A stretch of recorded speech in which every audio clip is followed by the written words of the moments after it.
There's a ton of vertically oriented levels in Donkey Kong Country 2, but Black Ice Battle is one of only 2 levels that sees you moving down, whether by choice or because you slipped on the black ice like a Metallica tour bus. This is part 43 of Overthinking Donkey Kong Country 2.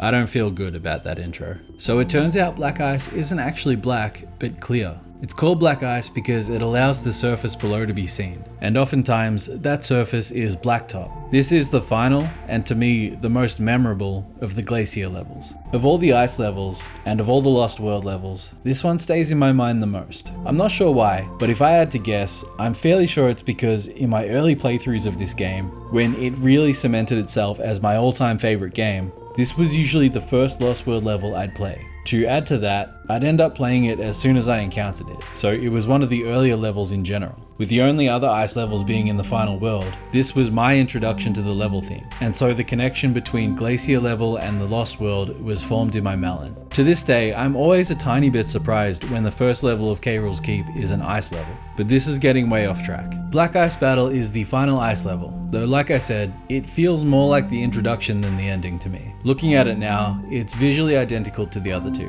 which I feel is a missed opportunity. Imagine the golden hour shining through the ice, or even just dirtier desaturated ice. Wasted potential there. Moving on, level descends downward, helped and hindered in equal parts by the slippery floor. It sort of zigzags back and forth as it goes. It's honestly not that hard, especially with Dixie. Just take your time with it and you'll be sweet. Just before the midpoint, the level starts throwing multiple pathways at you. But like Chainlink Chamber, they always lead to the same place, so dealer's choice. Like I said, it really isn't that hard. I'd argue it's easier than Jungle Jinx. The biggest pain in the ass are the clubbers, particularly the return of the black ones, as not only do they knock you into obstacles, they rob you of lives.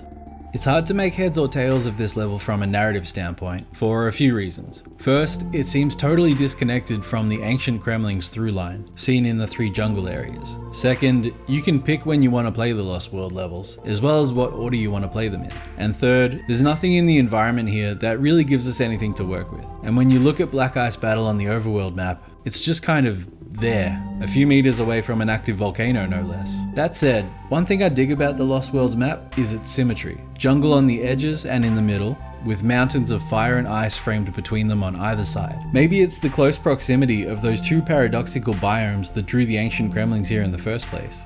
What a fucking pretentious sentence that was. What the fuck am I doing here? But still, there's an idea there. Maybe the ancient Kremling saw the power of this place and harnessed it. Maybe the mountains of ice and fire have more to do with that power than we can see. I can't find anything to bolster that theory, but I like it just the same. Part 43 done. I really dig this level, and while it's visually probably the most boring moment of the Lost World, it holds a special place in my heart.